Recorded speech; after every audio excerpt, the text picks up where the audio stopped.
So yan guys, ating Joson Earth 1.5 na sobrang lakas niya guys. Naramdaman ko talaga kasi tingnan mo yung volume niya dito, ito lang oh. Pero yung base niya, yung 1000 watts natin na D18 eh hinahampas siya na ng todo. Kaya hindi ko siya maano eh. Kasi nagba-vibrate yung bahay. Tapos midhay natin ito lang. Ayan.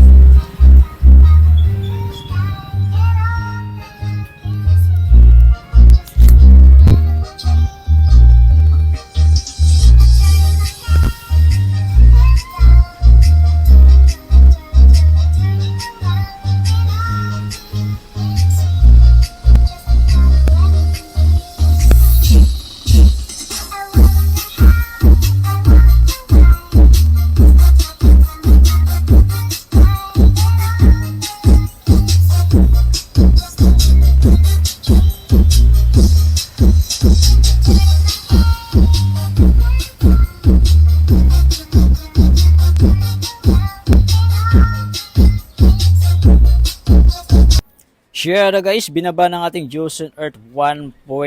So bago natin buksan yan, babayaran mo natin yan. Sobrang bigat yan guys, 34 kilo. At ito na dahil utang ito, sinuwipe ng ating secret card. So salamat at medyo na-aprobahan at naka-discount pa rin tayo.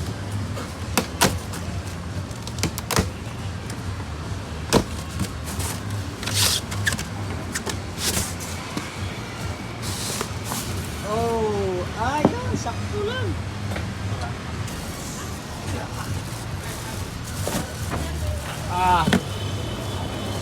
Kayang-kaya, solo flight lang oh. Hindi natin tulungan oh. Pinamanak malakas yan. At bago natin i-testing, ikutan muna natin itong bagong dating ng Joson product na kanyang powered speaker no. Mayroon na siyang amplifier sa likod. So powered po yan, active po yan. Ayan. D12 lang po yan, D12 lang po yan guys. Sa mga gustong pumunta lamang dito sa Joson, exclusive distributor, matagpuan lamang sa Rizal Avenue, Quiapo, Manila. At ayan, binuksan ang ating amplifier.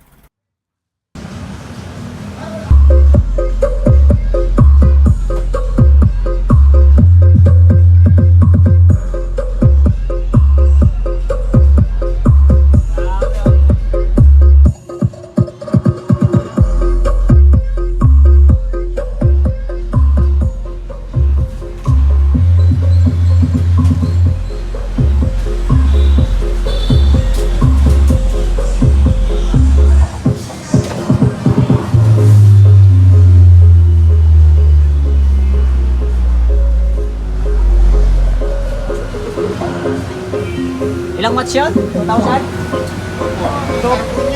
Low po? Yung carbon?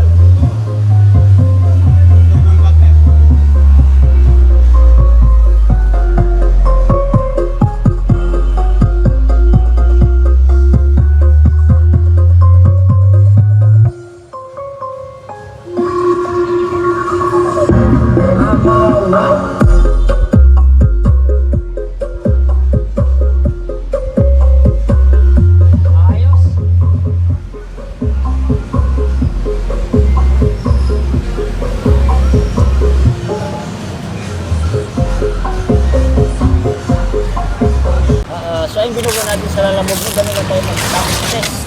So pag umandar na left and right channel, open na yan. Pag tuloy na lang, sobrang test talaga. Dahil Joson carbon ang test natin. So yun guys, dumating na natin Joson Earth 1.5.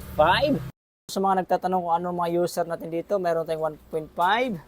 Mayroon tayong Joson Mon 4.800 at saka Joson Jupiter Max. Ayan, so butin lang may portable tayong pangtanggal guys no kasi oh. Allen range po siya, so bubuksan na natin. 'Di ba? Oh. Galing, 'di ba? So na guys, tatanggalan natin ang screw, bubuksan natin ang nandahan, no? Wala. Oh my god.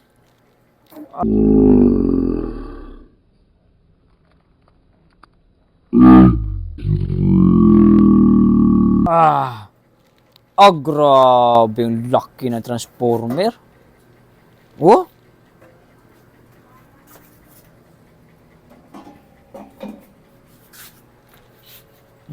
Lucky. Tingnan natin, baka may repair. Kung may repair yan, sa uli agad natin, no? Fresh na fresh. Sa kabila. Oh, ayan. Sus. Kaganda gold na gold, oh.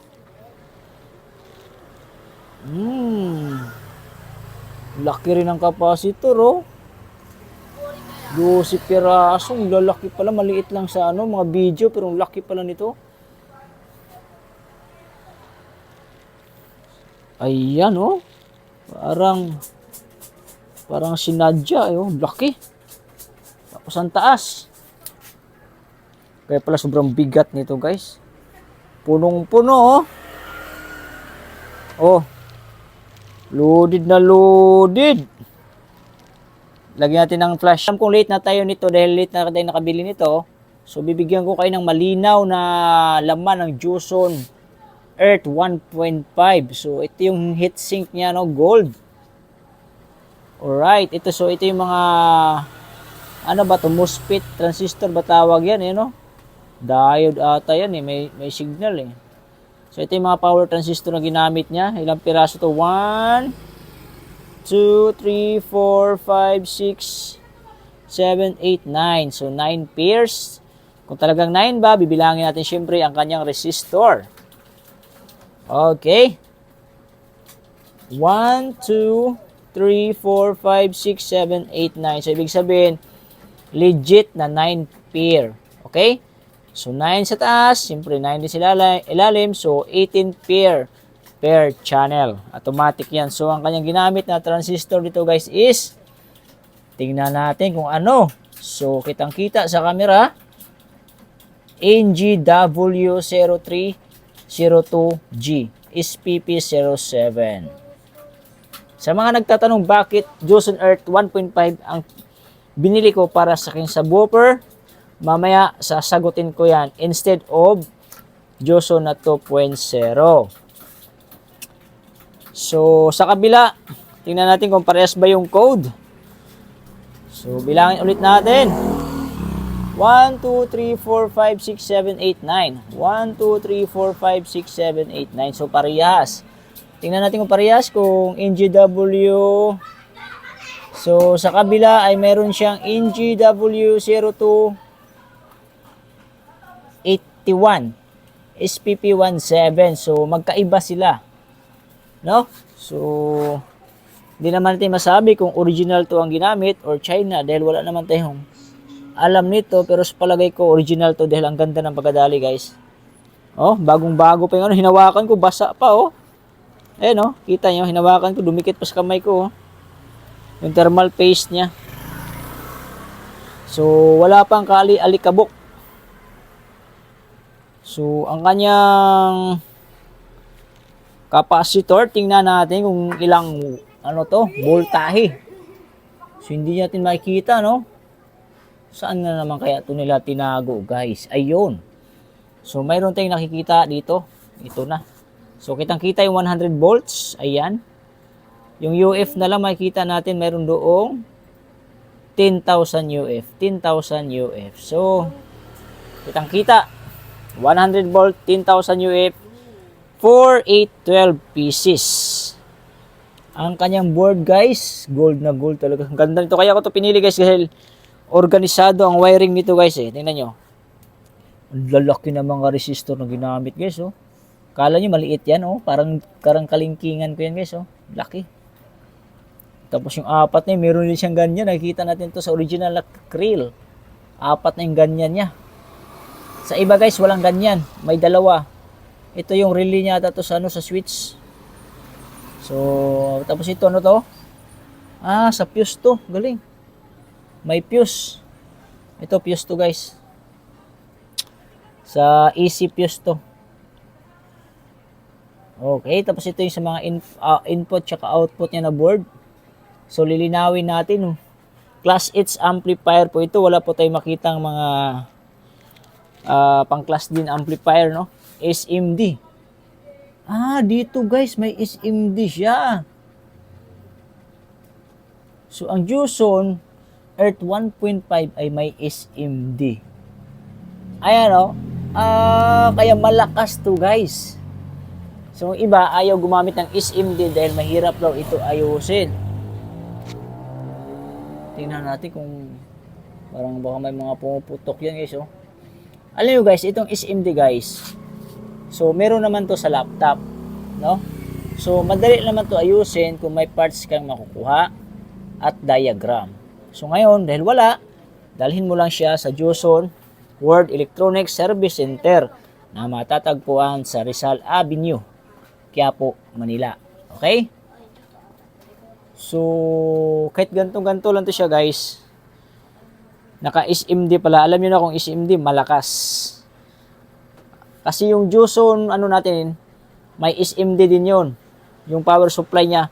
Pero ito yung power supply niya guys, walang SMD, no?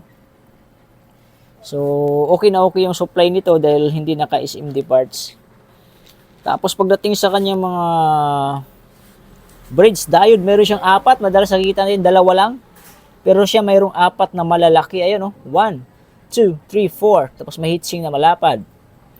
Tapos yung wire niya, talagang sulit na sulit, makakapal. Okay? Tapos may kanya-kanya siyang supply. Siguro itong 6 dito sa kabilang channel at itong 6 kabilang channel. Check natin. Okay. So, ayon sa brochure, mayroon siyang 122 volts. No? 120. Tingnan natin na mamaya dito. Supply muna tayo. Ayan guys. Sa kanyang supply, tama yung sa brochure. Ayun, no? 122 volts, 60 volts, 0, 60. 122, 60. So, 122 BEC siya. Okay? So, sa 122 na BEC, guys, talagang yung ampere nito ay makukonsume niya talaga ng maayos dahil ito ay 9 lang. Kaya ko ito ang pinili dahil mayroon tayong makikita na 126 BEC na transformer, tapos ang pair ng kanyang transistor ay mahigit sa 9. May 14, may 15. So, minsan, kung ganoon, kinakapos yung ating supply. So, kaya ko to pinili dahil sigurado akong ang supply nito, pag binato dito sa siyam na piraso, busog na busog itong siyam. Kaya yung power ng transistor magagamit talaga ng maayos. So, yung 1,200 RMS ay kanyang masusupply ay 1,200 RMS talaga. Hindi talaga mabibitin yan. Okay? So, ayan yung kapal ng supply niya. Isang daliri, tapos yung lapad, siguro mga 5 inches. Wala natin panukat, no? Ito. 4.5 inches ang tayo. At ang lapad ay nasa 7 inches. Si Joson mo natin 8 yun. Sobrang lapad din nun guys. Sagad dito yun, no? Okay, next tayo. Dito tayo sa kanyang board. SMD siya. Kaya dapat maingat kayong gumamit ng SMD. Totally ang SMD guys malalakas. May mga Class D amplifier. Ito guys, Class H ang nakalagay nito pero may pagka Class D siya, no? O, diba? Tingnan natin kung Class D o Class H ba ito mamaya, ha? Ayan. So, ganda. Baliktaran yung ano niya guys, yung ukit. May ukit sa likod, may ukit din sa harap. So, baliktaran. So, tingnan nyo mabuti guys yung kanyang mga resistor na ginamit, oh. Oh, dito pa lang guys, oh. Lalaki niya, no? Grabe. So, sulit na sulit ang 25,500 mo dito, okay? Tapos yung resistor na ginamit is yung mga latest na rin. Ayan, meron sa ibang power amplifier guys, ito, yung mga yan, hindi ko lang tawagin, dito nila nilagay yan sa labas para magmukhang madami, no? So, ito si Joson is nasa loob yan nilagay. Tapos, meron siyang coil, laki ng coil. Tapos, meron siyang relay. Ayun, oh, relay, oh. Yung board niya may relay din na yung lalim, oh. Hindi natin makikita, no? Ayun, oh. Lalim ng 5 watts yung itim na yun, oh. Relay yan. Natakpan ng wire. Sa kabila tayo makikita natin yan. Ayan. Ito. Oh, di ba? May isang cute ng relay niya, oh. Naka-SMD yung board. So, Kailangan maingat ka gumamit nito. Pero hindi naman basta-basta bumibigay itong mga gateways kasi yung mga parts na yan hindi yan basta-basta sumasabog. Mauna muna itong puputok itong mga resistor na yan bago yung mga parts na yan. Una muna itong masisira, yung mga fuse. Pero malabong-malabo guys kasi meron siyang ganyan, no? Yan yung protection eh. Tsaka may mga bago umabot dito yan yung pag mag short circuit, meron tong short circuit protection, sigurado ako. Kasi kung yung Joson Jupiter Max ay may short circuit protection, paano na lang tong power amplifier nila? Sa mga wiring, sobrang linis talaga, organisado. Oh. Okay ba sa supply? 120 to. Dito sa board, makikita nyo is 120. 60, 60. Okay? Yan. So, kung yung board nyo ay, yung supply nyo ay walang sulat, sa board na kayo tumingin. Ayan, 120 volts AC. Yan. Okay, yan yung tunay niya na volts talaga. So, tapos dito sa kanyang volume. So, ito yung volume niya. Galing. Kulay blue. Simpleng-simple lang. Basic na basic. Uy, copyright tayo nung dumana. Tapos, ito yung switch niya guys, oh. Ito. Ayan. So, may tatlong line. Diba? Saan papunta yun doon? Ayan. Pag switch niya, pasok sa relay. Tapos may fuse. Galing. Tapos papunta na agad yan sa supply. Ito yung return. Ito. Ito return yung brown. Yan. Return. May tatlo dito. Ayan tatlo. Yan. Galing sa fuse, pumunta sa supply, tapos yung supply, ito mag-distribute, ito na yon. Dami, ilang piraso to? 1, 2, 3, 4, 5, 6, 7, 8, 9, 10. 10 piraso mo. Okay, picturean natin ng malawak na malawak. Ang galing. So, sukatin natin kung ano to kahaba para makita nyo. Ayan, sa mga gustong bumili ng flight case, ito po yung standard sukat niya. 1, 2, mayroon siyang 19 inches. Ibig sabihin, 19 inches, kasama hawakan. So, 19 inches dito sigurado. Ayan, so, ayan, 19 inches. So, kwadrado siya guys, square. Si Joson, ano natin, Pro Max is nasa, ayan, 19.5. Konti lang diferensya. Mahaba konti si Joson, Mon Pro Max 4800 here. Ang daming transistor nun, dikit-dikit. So ito sigurado na maganda pagkano kasi may spacing siya. Kasi nag-iinit nito guys eh. So yung init niya diretso dito sa heatsink. So hindi sila nagdikit. Yung nakagandahan niya. Ano ba bang kailangan natin i-rebuild dito? 5 watts yung resistor. Dun sa kabila. So, yung harap, para makita nyo yung harap ng Joson Point Earth na malapitan. Ito guys, maganda kasing kapal. Ayan o. Tapos yung, ikutan niya, talagang may ramdaman mo na may lubak-lubak o.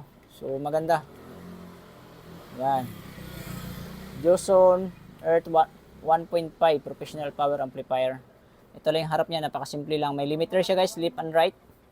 I-on lang yan lagi yan. Sa likod naman tayo. So, ito yung likod niya. So, maganda siya kasi madali lang linisan. Dahil ito yung gamit niya. Tatanggalin mo lang itong ito. So, malilinisan mo na agad yung fan niya. Malaki din yung fan. So, left and right. So, pwede ka magdagdag ng fan dito kung gusto mo, kung mabibitin ka. No? Sana maglabas sila ng Earth, 2.0 na Earth. So, punuin na nila to ba? Tapos, siguro kahit mga, 30k ang price. Panalo na yon. Gagawin nilang di ba 9 to? Gagawin nilang kahit ilang pair maganda, 14 o 15 pair. 15 pair na ganito, benta nila 30k, sus mabenta siguro. Magiging 1.5 RMS isa. Tapos 15 pair na NJW. Alam nyo kasi guys, yung NJW kaya gustong-gusto ko to. Kasi nga ang power nito nagdodoble. Bukod dyan, habang tumatagal at nag-iinit siya, palakas siya ng palakas. Yan yung sekreto sa NJW. Okay? Gets yun na. Bakit ako nag-NJW? Kahit 9 pair lang yan. Kumpara natin dun sa maraming fair na hindi NJW, mga Toshiba or ano, MGL. Maganda talaga guys, NJW. Okay, likod na tayo para matapos na natin ito, no? So, marami na kasi nag-unbox nito. Tayo, talagang isa-isahin natin. Itong frequency na to guys, hindi ko pa alam kung paano to gamitin eh. So, para sure tayo, igigitna na lang talaga natin yan, no? Gitna na lang natin yan. Tapos ito, meron siyang, kagandahan ito, meron siyang switch sa sub. Diba, pag normal mo siya, ibig sabihin, full range, pwede siya sa mid-high, normal mo lang. Kung isa-sub mo guys, mayroon siyang crossover, built-in na crossover, kaya may setting siya na sub. Okay? Ayan o. I-on mo lang to dito. Kabila rin meron. So, ino-normal lang natin yan. Tapos meron siyang parallel, stereo, at saka bridge. Okay? Stereo lang natin. Stereo. One switch lang yan. Tapos ito yung channel 1, channel 2 na input. Balance. Ibig sabihin, meron siyang unbalance, so pwede ka mag-mono dito guys, oh. Or mas maganda ito na gamitin natin. Tapos ito yung link niya. Papasa mo sa kabilang amplifier. Tapos ito na yung sa speaker. Left and right. So channel 2, channel 1, tapos meron siyang ganito. So pag i-bridge mo siya guys, ito yung pula, ito yung itim, ha? Pag i-bridge. So ayos pa tayo diyan, 5,500 watts. 224 volts, 50 Hz, dapat 60 pero 50, okay? Kasi siyempre sa China to manufactured. Minimum load impedance 4 ohms per channel, 8 ohms bridge. It's 8 ohms. Tapos yan, iwasan nyo mag-load ng 2 ohms dito ha, para hindi kayo madisgrasya kasi hindi siya ginawa for 2 ohms. So 2022 October 15 ito ni Lance. Okay? So, ayos. Ngayon lang tayo nakabili nito dahil nakautang tayo ngayon. Pero yung board niya guys, sobrang laki. Oh. Board, punong-puno talaga siya. So, guys, maraming salamat sa iyong pagpanood sa ating review sa ating Juson Earth 1.5. So, hindi natin ito masa-sound check. Kasi meron na tayong sound check sa intro natin doon sa Juson World Distributor sa Raon, Manila. So, huwag kalimutan i-subscribe ang aking YouTube channel, RTV Tips. Pag-click ang subscribe button, tapos pag-click ang bell button all para ma-notify kayo sa sunod kong mga videos. Abangan nyo guys, merong sound show sa Taguig. Taguig Chapter Sound System, no? Salamat sa invitation. Pupunta tayo doon, pero hindi tayo sasali sa paligsahan. Dadalihin natin ang ating sounds dahil kumpleto na tayo. Mayroon na tayong sub, mid, at saka pang tweeter. So, dalawang power amp na tayo, tsaka isang semi-power amp na Juson Jupiter Pack. So, pwede na tayo mag-sound show doon. Magsa-sound trip lang tayo, hindi tayo sasali sa paligsahan. So, salamat sa invitation. Sana makakapunta ako sa time na iyon. So, maraming salamat at bye-bye!